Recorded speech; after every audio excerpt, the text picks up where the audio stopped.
poderoso nombre de Jesús. Amén y amén. Yo no sé cómo empezar, porque hay tanto de qué hablar en esta palabra de propósitos. Y yo siempre les he enseñado y les he dicho y he puesto un ejemplo que es muy fácil de entender. Y esto es real. Ustedes saben que en un matrimonio, cuando hay una relación sexual, ¿ok? Hay un coito. La mujer deposita un óvulo. El hombre deposita espermios. Y cuando el espermio se junta con el óvulo, se forma el embrión. Y ese embrión ya es una vida. Ahí están todas las características de aquella persona. Si va a ser mujer, si va a ser hombre, el color del pelo, el color de los ojos, si va a ser gordo, si va a ser chico, si va a ser rubio, si va a ser moreno, si va a ser blanco. Y tú sabes cuántos espermios corren hacia ese óvulo para fecundarlo. ¿Tú sabes cuántos corren? ¿Cuántos espermios corren a fecundar un solo óvulo? Para que veas tú la maravilla de Dios.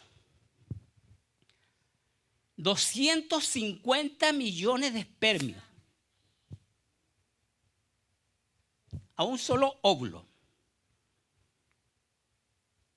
Quiero que tú vayas pensando en el mensaje que te quiero dar en lo espiritual. De esos 250 millones no llegan todos, muchos se quedan atrás. Pero hay uno solo que fecunda el óvulo. Y cuando ese óvulo es fecundado, ese óvulo se cierra herméticamente para que nadie más pueda entrar. Interesante y maravilloso, hermanos. Y mira ahora lo que te voy a decir, lo que el Señor me mostraba. Tú sabes que corren 250 millones de espermios a fecundar ese óvulo para que nazca una vida. Y mírate, tú lo lograste. De esos 250 millones, tú fuiste el vencedor. O sea, había un propósito en tu vida. Tú no naciste al azar dentro de esos 250 millones de espermios. ¿Tú sabes la cantidad que son de espermios? ¿Tú sabes cuántos habitantes tiene esta nación? 353 millones de habitantes. Casi la población de esta nación. Y tú ibas entre esos 250 millones de espermios. Y no fue casualidad que tú naciste. Ya el Señor, como dice David, en el Salmo siguiente, en el Salmo 139, dice que él quedó maravillado cuando pudo ver que fue formado en lo oculto, en lo secreto. O sea, que el Señor ya tenía un propósito con tu vida. Y mira lo que te voy a decir, lo que yo cuando estudiaba me maravillaba. O sea, 249 millones corrieron en vano. Porque dentro de ese grupo ibas tú y tú ibas a ser el vencedor. O sea que el resto corrió en vano. Ahora es lo mismo, hermano. Esto no es solamente para nosotros los cristianos. Esto es para todo el mundo. Todo el mundo tiene un propósito en Dios. Y tú sabes que nosotros como seres humanos, como cristianos, tenemos muchos propósitos en nuestra vida, pero ninguno se compara al propósito de Dios que tiene contigo y conmigo. Porque lo tuyo puede ser terrenal, pero lo de Dios es espiritual y es más grande que cualquier cosa. Hermanos, déjame contarte parte de mi vida, parte de mi testimonio. Años atrás, antes de yo ser pastor, estaba orando con un amigo. Me recuerdo el nombre, David,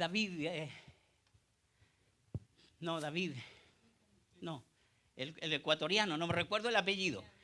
Estábamos orando, hermano.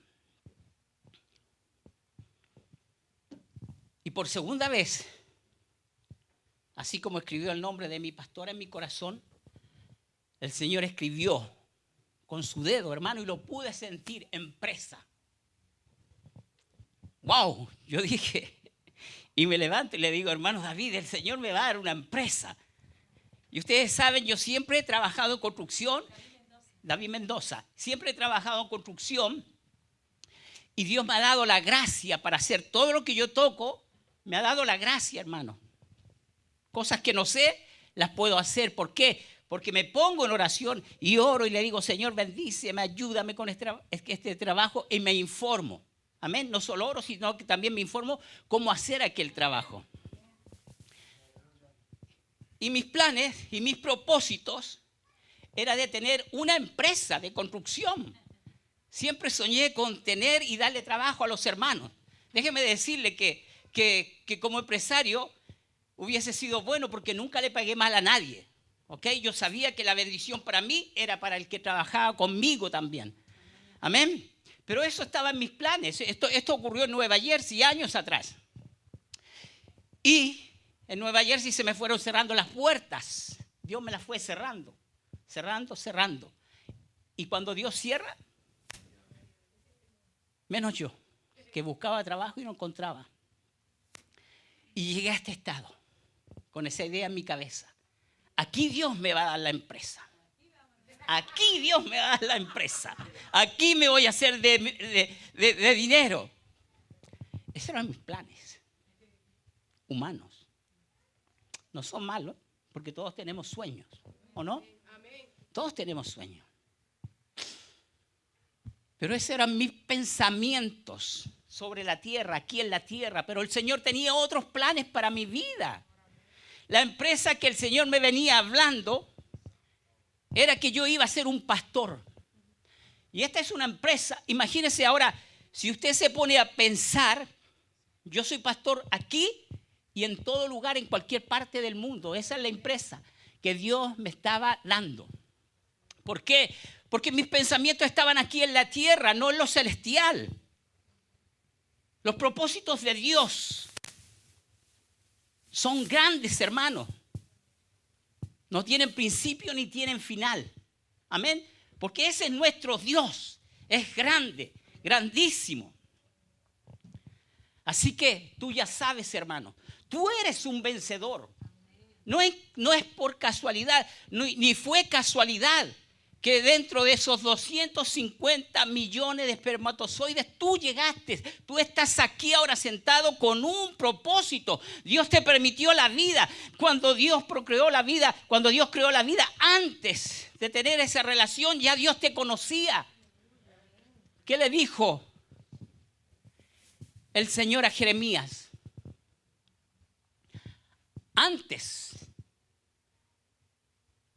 que se te formase, ya te había visto en el vientre de tu madre. Somos conocidos antes de la creación, hermanos, porque Dios conoce todas las cosas. Tú y yo somos un plan del cielo. Nuestra vida es un plan diseñado por Dios y con propósitos, hermanos. Los propósitos de Dios son grandes. Cuando tú naciste, nació contigo un propósito. No estoy hablando del segundo nacimiento. Cuando tú naciste con un propósito. Ahora déjame decirte una cosa. Tú naces 2 veces como cristiano y mueres una. Y tú que no conoces al Señor, naces una y mueres 2 veces. ¿O no? ¿El cristiano cuántas veces nace? En lo natural y en lo espiritual. ¿Y cuántas veces muere? ¿Y la gente sin Dios? ¿Cuántas veces muere? La primera lo natural y la segunda la muerte espiritual. Y nace una vez. ¿Se dan cuenta los propósitos de Dios? ¿Quién puede nacer 2 veces? Solo nosotros. Solo nosotros. Y esto no es solo para nosotros, esto es para el mundo entero. Esto es para el mundo entero, porque todo aquel que nace, nace con un propósito. Tu propósito no fue solamente el tener una casa, el casarte, el tener un auto, el tener un trabajo. Los propósitos en Dios con tu vida van a ser grandísimos. Mira, y te voy a poner un ejemplo. ¿Cuántos conocen la vida de José? Qué interesante es la vida de José. Vamos al capítulo 46 del libro de Génesis.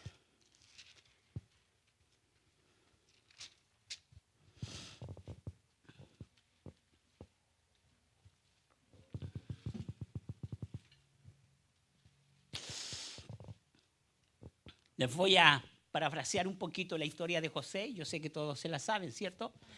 Es muy interesante, muy linda. Y propósitos. Aquí vemos propósitos eternos de Dios en la vida de José. Todos sabemos que José era el hijo amado de Jacob, ¿cierto? Todos sabemos también que Jacob era el hijo de Isaac. A la vez, Jacob era el nieto de Abraham. Abraham fue padre de Isaac y Abraham fue el abuelo de Jacob. Pero ¿cuál fue el propósito de Dios de llevar a José a la tierra de Egipto? Todos sabemos las peripecias que pasó José. Fue vendido como esclavo por sus hermanos. Fue puesto en la cárcel y después llega al trono egipcio como el segundo a mando. Y todos sabemos que en la tierra había hambruna.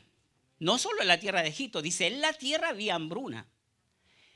Y llegan los hermanos de José. Y vamos a saltarnos algunos pasos, sabemos todo lo que pasó con José, sabemos que él primero no se da a conocer y sabemos que después se da a conocer y manda a los hermanos a buscar al padre. Amén. Y el capítulo 46 dice así. Salió Israel, acuérdense, Israel ya es Jacob, ya el Señor le había cambiado el nombre. Con todo lo que tenía y vino a Berseba y ofreció sacrificios al Dios de su padre Isaac. Y habló Dios a Israel en visiones de noche y dijo, Jacob, Jacob. Y él respondió, heme aquí. Y dijo, yo soy Dios, el Dios de tu padre. No temas de descender a Egipto, porque allí yo haré de ti una gran nación. ¿Cuál era el propósito entonces de llevar a José a la tierra de Egipto? Y de que pasara todas esas peripecias sabiendo José que los hermanos no causaron todo aquel daño, sino que al final José se da cuenta y dice, no, esto yo no lo viví por ustedes porque Dios lo permitió. En todo esto había un propósito. Hermano, lo que yo te quiero decir, que nuestras vidas en Dios tienen propósitos. Y déjame decirte que cuando el salmista dice, David dice, y Dios cumplirá su propósito en mí. Si leemos el salmo es una acción de gracia, pero no exime, él no está exento de que no va a sufrir. Porque yo te lo he dicho, el cristiano va a sufrir más que el mundo. Pero hermano, ¿por qué nos quejamos si en todo hay un propósito? En todo, en todo. Mira la bendición que recibió José al final de sus días. Pudo entender y pudo alimentar a todas las naciones de la tierra. Y no solo eso, sino que Dios le permitió ver a su padre, al que amaba tanto. Y no solo eso, sino que los llevó a una tierra donde los alimentó, pero que de ahí iba a nacer una nación como se lo había prometido a Abraham. ¿Se recuerdan cuando Abraham primero le dice, mira la arena del mar? Tú no la podrás contar. Después le dice, mira las estrellas del cielo. Una le está dando la descendencia natural y otra la descendencia espiritual. Esa es la que tú y yo provenimos, hermanos. Así que tú tienes que mirarte con una mente de vencedor, que eres único, hermano, sin arrogancia, sin mirar por encima a nadie por los hombros. Y todos debiéramos hacerlo así, sentirnos bendecidos, porque dentro de esos 250 millones de espermios estás tú aquí. Imagínate, tú corriendo con esos 250. Los otros, por más que se apuraran, tú eras el vencedor. Aunque tú fueras a paso de pulga, tú eras el vencedor, ¿o no? Por eso estás sentado hoy aquí escuchando la palabra de Dios. Y por eso, hermano, no podemos quejarnos en nuestros desiertos, en nuestros problemas, en todo lo que nosotros podamos vivir. Hay un propósito eterno y grande, hermano. El propósito de Dios en tu vida, hermano, es grandísimo. No se compara al propósito que tú tienes en cuanto a la tierra. Y no es malo, hermano, porque todos soñamos con tener una casa. Este año podemos decir, me voy a proponer comprarme esta casa. Y no es malo, hermano, porque estamos en esta tierra y todos tenemos sueños, anhelos, ¿o no? Pero cuando le somos fieles a Dios, primeramente, mira, tú no te preocupes de nada, que todo viene. ¿No dice la palabra de Dios que busquemos el reino de Dios y su justicia y que todas las cosas nos serán, ¿qué? Añadidas?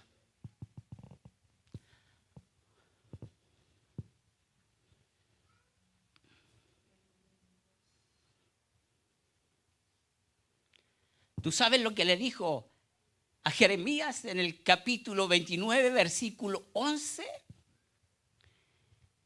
Dice, porque yo sé muy bien los planes. Planes es propósitos. Yo sé muy bien los propósitos que tengo para ustedes, afirma el Señor. Propósitos de bienestar y no de calamidad, a fin de darles un futuro y una esperanza. Qué hermoso. Y eso es para todos nosotros, no solo para la iglesia. Ahora es para la iglesia, pero puede ser para ti cuando tú pases a ser parte de la iglesia. Porque en todos, cuando nacemos, hay un propósito. Y un propósito de Dios.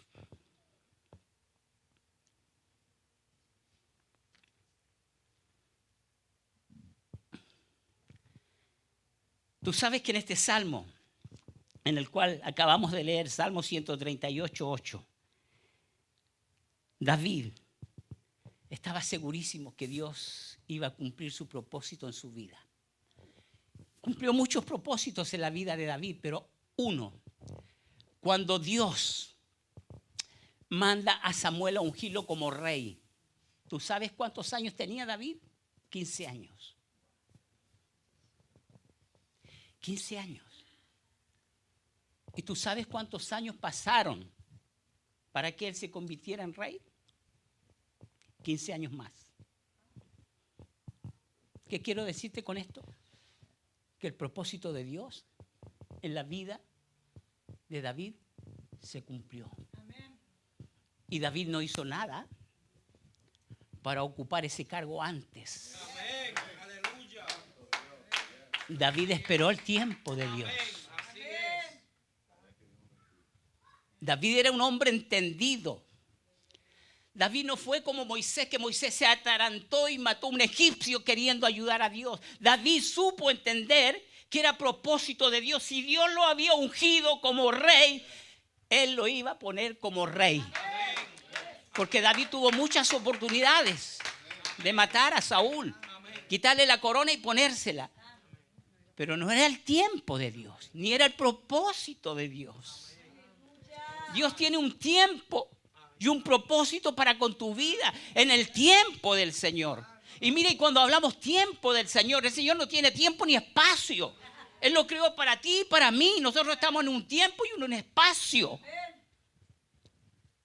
Pero Él llega, tenemos que decirlo, en el tiempo de Él. Y punto. Y nosotros nos desesperamos, hermano, cuando estamos pasando una prueba. Y esa prueba es para bendecirte. ¿Tú sabes lo que le pasó a Job? ¿Y sabes quién lo metió en este lío, en este embrollo? No fue él mismo, porque era un hombre bien íntegro. Era un hombre con mucho poder adquisitivo, tenía mucho dinero, muchos animales, muchos siervos. Y Dios quería demostrarle algo a Satanás. Dios tenía un propósito. Porque Dios no es como nosotros que podemos hacer las cosas por hacerlas. Pero Dios en todo tiene un propósito. Y quería enseñarle a Satanás, porque Dios pudo haber destruido a Satanás. Pero también tiene su tiempo y el propósito de Dios en su tiempo. Y primero viene un siervo que queda vivo. Y dice, mi Señor, mi Señor. Vamos a leerlo. Capítulo 1, del versículo 13. Amén.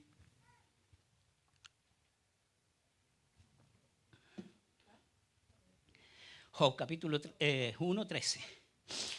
Y un día aconteció que sus hijos e hijas comían y bebían vino en casa de su hermano, el primogénito. Vino un mensajero a Job y le dijo, estaban arando los bueyes y las asnas paciendo cerca de ellos, y acometieron los sabeos y los tomaron y mataron a los criados a filo de espada. Solamente escapé yo para darte la noticia. Aún estaba hablando cuando vino otro que dijo, fuego de Dios cayó del cielo que quemó las ovejas y a los pastores y los consumió. Solamente escapé yo para darte la noticia. Todavía estaba hablando y vino otro que dijo, los caldeos hicieron 3 escuadrones y arremetieron contra los camellos, se los llevaron y mataron a los criados a filo de espada. Y solamente escapé yo para darte la noticia. Entre tanto que hablaba, vino otro que dijo, tus hijas y tus hijos estaban comiendo y bebiendo vino en casa de su hermano, el primogénito, y un gran viento vino del lado del desierto y azotó las 4 esquinas de la casa, la cual cayó sobre los jóvenes y murieron. Y solamente escapé yo para darte la noticia. Entonces Job se levantó y se quejó y gritó y le dijo, Señor, ¿por qué tú hiciste todo esto? ¿Por qué? ¿Por qué? Y rasgó su manto y rasuró su cabeza y se postró en tierra y adoró. Y adoró como en estas circunstancias, hermanos. Pérdida total. Su familia, sus animales, sus criados, sus pertenencias. Y después llegar a decir, Jehová dio y Jehová quitó, sea el nombre de Jehová. No dijo maldecido, dijo bendecido. ¿Cómo en estas circunstancias este hombre pudo entender que había un propósito en su vida? Porque dice, en todo esto no pecó Job ni atribuyó a Dios despropósito alguno. ¿Te das cuenta que los propósitos de Dios en nuestras vidas son grandes? Porque así como le vino toda aquella ráfaga de muerte a Job, después Dios le bendijo el doble del triple. Porque déjame decirte que había un propósito en esto. Dios quería demostrarle al diablo que había un ser humano, un hombre de carne y hueso, que a pesar de todo su sufrimiento no le negó y supo adorarlo en los momentos difíciles. No como aquel que estaba en el cielo, un diablo espiritual que lo tenía todo. Le quería demostrar al diablo. Había un propósito, hermanos. Dios es Dios de propósitos. Tú sabes lo que dice el libro de Isaías 43, 13. Dice, es que eso lo puede decir solo papá, lo que hago yo. ¿Quién lo estorbará? Amén. lo que hago yo, ¿quién lo estorbará? ¿Acaso yo pude estorbar el propósito de Dios en mi vida cuando yo no quería ser pastor? ¿Sabes al final lo que yo tuve que decirle? Señor, aquí estoy. Me rindo a tus pies. Me cansé de luchar contigo.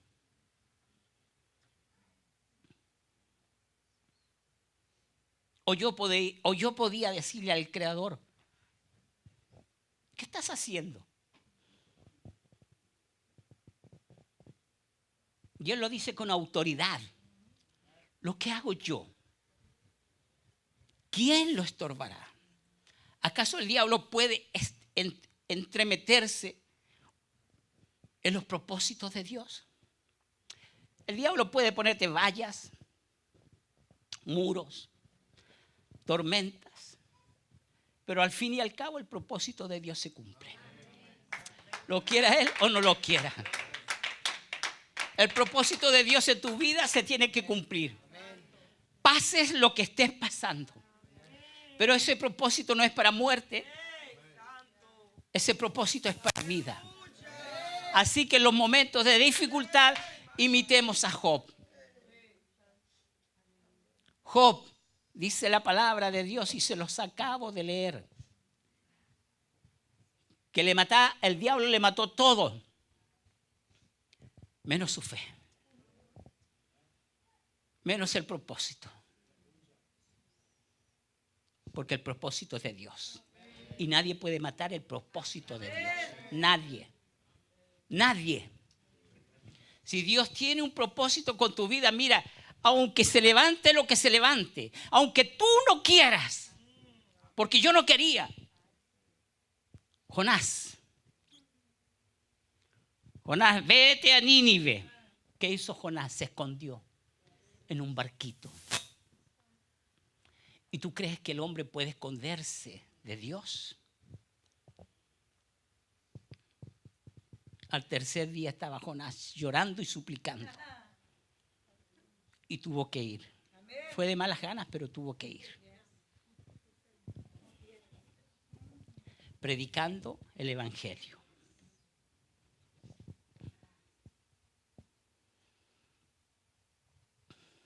Filipenses 1:6 dice, es como podríamos decir en el Nuevo Testamento y en el Viejo Testamento. David lo dijo en el Viejo Testamento y Pablito lo dijo en el Nuevo Testamento.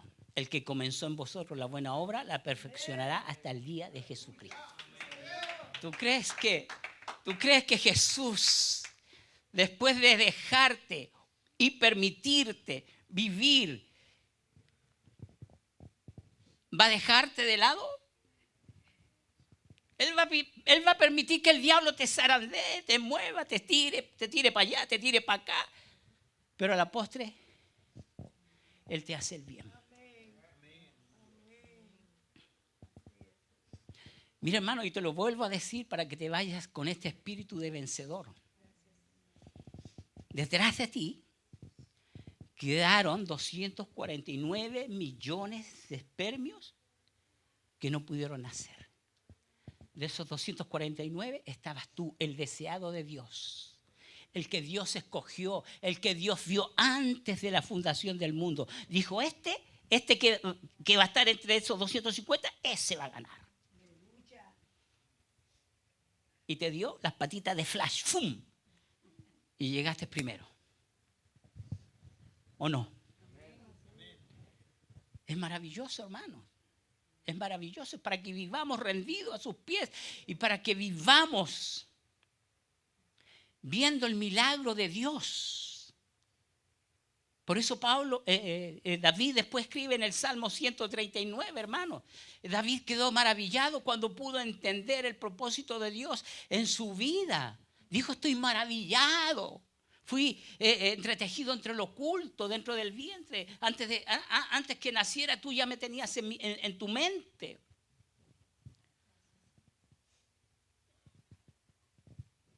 Qué privilegio, hermano. No es suerte. No es suerte que tú hayas nacido. Fue propósito de Dios. Dios te dio a ti la vida. Dios te escogió a ti. con un propósito. Y los propósitos de Dios son grandes. Amén. Dios para cada uno tiene un propósito. Mira lo que significa propósito. Este es en lo secular para nosotros, ¿ok? Porque en lo bíblico, en lo celestial, el propósito de Dios yo creo que es algo que nosotros no podemos expresar con palabras humanas. Pero en cuanto a lo humano, del latín, poner hacia adelante la firme determinación de alcanzar algún objetivo. Sinónimos, plan o voluntad. Es la firme determinación de alcanzar algún objetivo. Tú sabes lo que dice Isaías 49:2, dice que somos saetas en la aljaba de Dios. Tú sabes lo que es la aljaba, donde se guardan las flechas, las saetas o flechas. Tú sabes que cuando Jehová toma una saeta y la pone en su arco y la lanza, ¿quién puede pararla? Dígame, ¿quién puede pararla? No dijo, lo que hago yo, ¿quién lo estorbará? Amén. Hermano, póngase a pensar. Somos un plan de Dios. Usted y yo. Somos el propósito de Dios en esta tierra. Y nadie nos puede vencer. Nadie. Nadie. Nadie en inglés es nadie, en griego es nadie, en hebreo, en español, nadie es nadie. ¿Usted lo cree, hermano? Yo lo creo de corazón, hermano. Yo lo creo, hermano, que en mi vida hay un propósito y los propósitos de Dios son grandes. Usted mírese como el propósito de Dios y que va a hacer muchas cosas para Dios. Recuerde que es una saeta en las manos de Dios. ¿Usted sabe cuando Dios toma una saeta y la tira con un propósito? ¿Usted sabe lo dañino que puede ser? Pero en manos de Dios no hay daño. En manos de Dios es para bendición. ¿Y quién la puede parar? Con la fuerza que enterza su arco y la lanza. ¿Quién la puede parar? Si el diablo la para, se mata.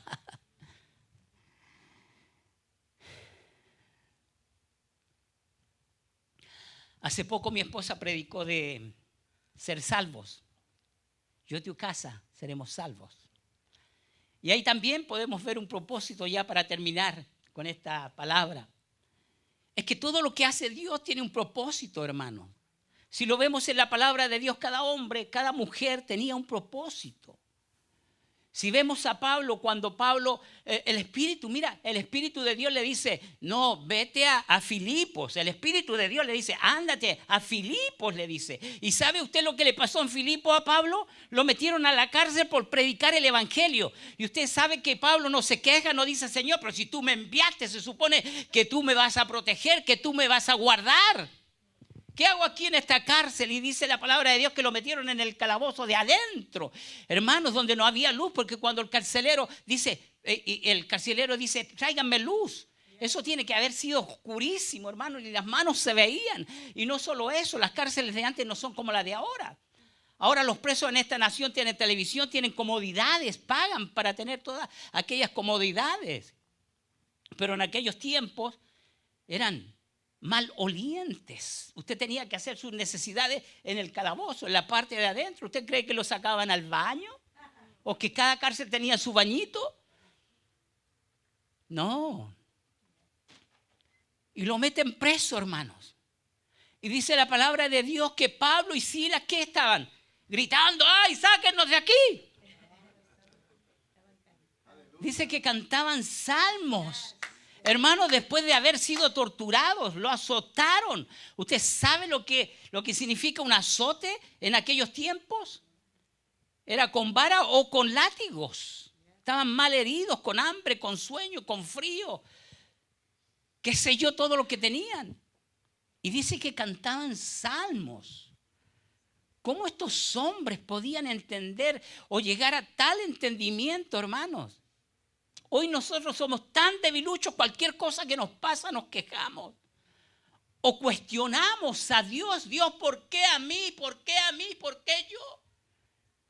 Y tenemos la osadía de cuestionar al Dios grande y poderoso, al que creó los cielos y la tierra. ¿Y quiénes somos nosotros? Un minúsculo grano de arena, ni eso somos para Dios. Y estos hombres en sufrimiento, hermano, ¿quién de ustedes o ustedes o yo hemos pasado lo que pasaron estos hombres?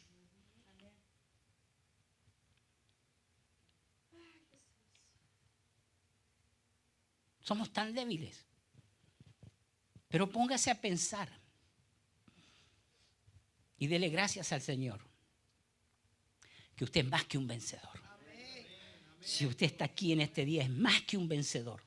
Usted venció 249 millones de espermios para estar aquí hoy día sentado.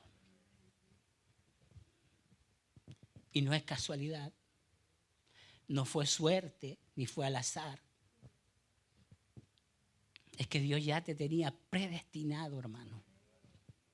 Ya estabas en la mente y en el corazón de Dios. Para darte un propósito grande en tu vida. Hay mucha gente sin propósito. Mire, y esas se matan porque no tienen propósito, no tienen ganas de vivir, no tienen ganas de hacer nada. ¿Y saben por qué? Porque no conocen a Cristo.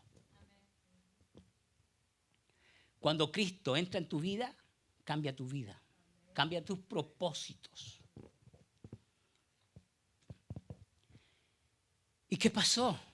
Después de cantar salmos y entonar cánticos espirituales, dice la palabra,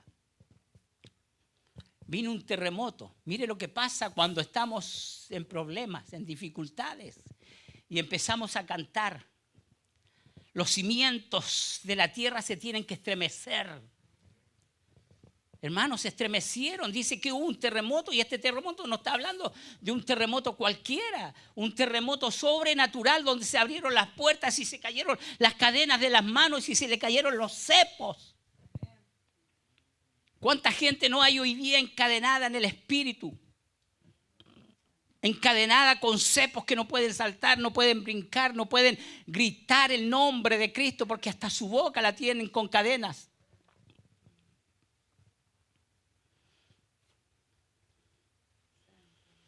Y dice la palabra de Dios que el carcelero se levantó, dejó su espada y se iba a matar. Y cuando Pablo ni siquiera lo vio, porque eso tiene que haber sido tan oscuro. Imagínense que no lo vio y Pablo le grita, no te hagas daño, aquí estamos todos. Dice que se convirtió él y su casa.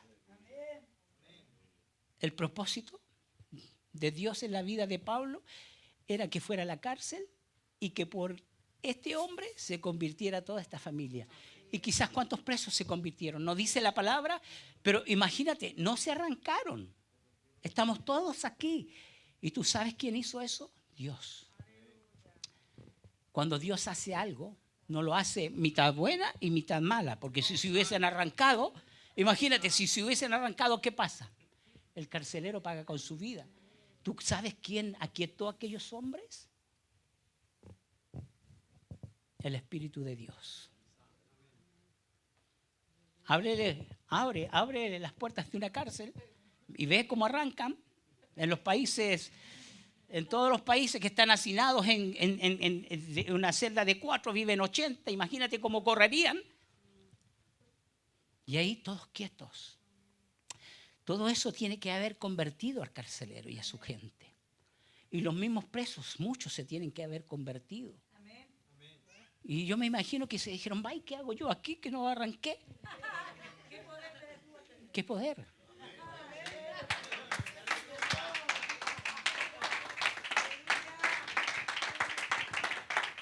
Y mire, y para terminar.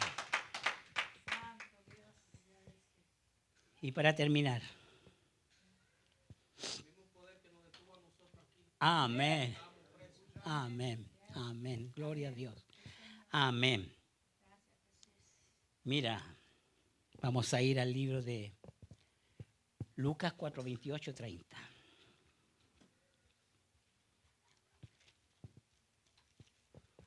Lucas 4, 28, 30.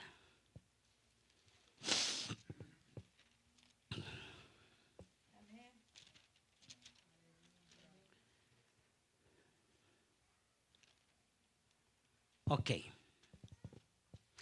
Voy a ir del 27, ¿ok? Cuando lo tengan todos me dicen amén. 27, 4, 27. Y muchos leprosos había en Israel en el tiempo del profeta Eliseo, pero ninguno de ellos fue limpiado, sino Naamán el sirio. Al oír estas cosas, todos en la sinagoga se llenaron de ira. Lo rojo, ahí está, habló Jesús, ¿ok? Hablando Jesús. Dice, al oír estas cosas, todos en la sinagoga se llenaron de ira. Y levantándose, le echaron fuera de la ciudad y le llevaron hasta la cumbre del monte sobre el cual estaba edificada la ciudad de ellos para despeñarle. ¿Qué querían hacerlo? ¿Y qué pasa al despeñarlo de una gran roca o ciudad? Lo matan, imagínense. Mas él pasó por en medio de ellos y se fue. El propósito de Dios en la vida de Jesús ahí no se cumplía. ¿Usted entiende lo que le estoy diciendo? Usted, mientras no se cumpla el propósito de Dios en su vida, ¿usted ha visto la película esa Superman? Iron Man y todos esos hombres, usted es más que todos ellos. ¿Entendió? Porque mientras no se cumpla el propósito de Dios en tu vida, tú no puedes morir. El diablo puede intentar matarte 100,000 veces, pero no vas a morir. Porque hay un propósito en tu vida. Y el propósito de Dios no muere cuando el diablo quiere. El propósito de Dios muere cuando tú mueres en las manos de Dios.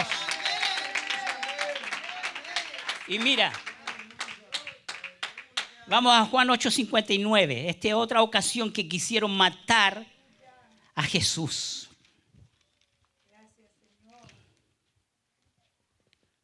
8:59. Qué bendecidos,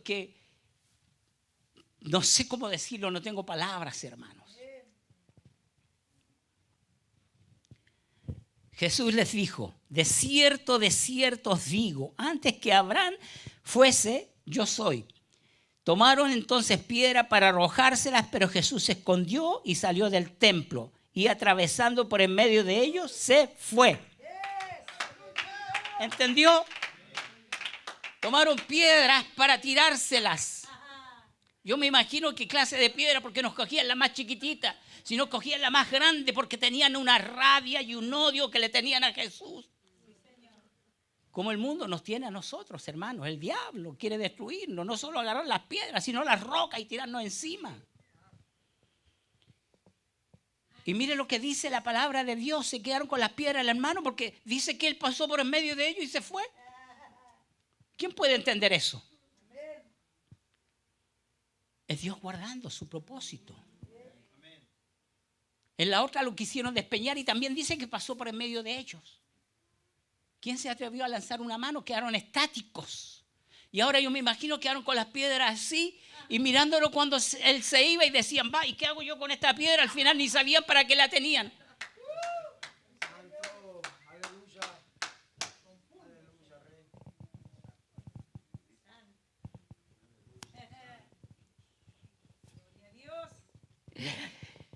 Tú no sabes lo que te pierdes.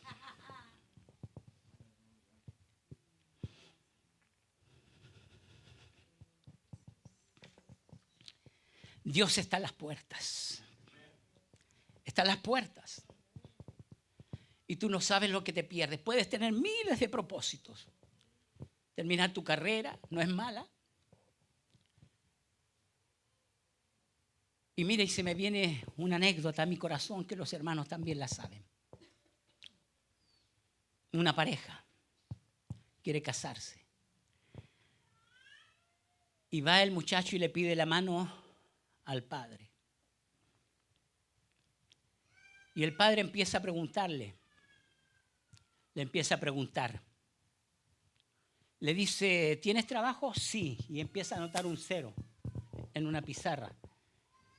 ¿Tienes casa? Sí. ¿Tienes auto? Sí. Y iba poniendo 0, 0, 0, 0. Todo lo que le preguntaba le ponía un 0, un 0, un 0. Usted sabe que el 0 no tiene ningún valor. Y al final de todos los ceros que él puso, el muchacho le dice, pero soy cristiano. Y pone un 1. ¿Entendió?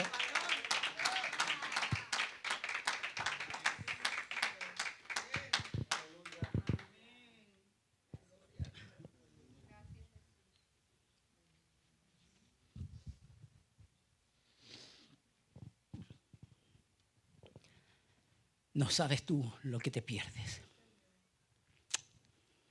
La vida llena de propósitos que Jesús nos da. Propósitos eternos, buenos.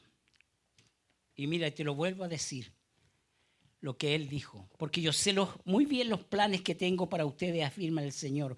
Planes de bienestar y no de calamidad, a fin de darles un futuro y una esperanza. Tú que no tienes a Cristo no tienes ninguna esperanza. Te mueres y te vas sin Cristo. Para ningún lado, te vas para el infierno. Pero con Cristo te vas a vivir una vida eterna. Dios te bendiga. Amén.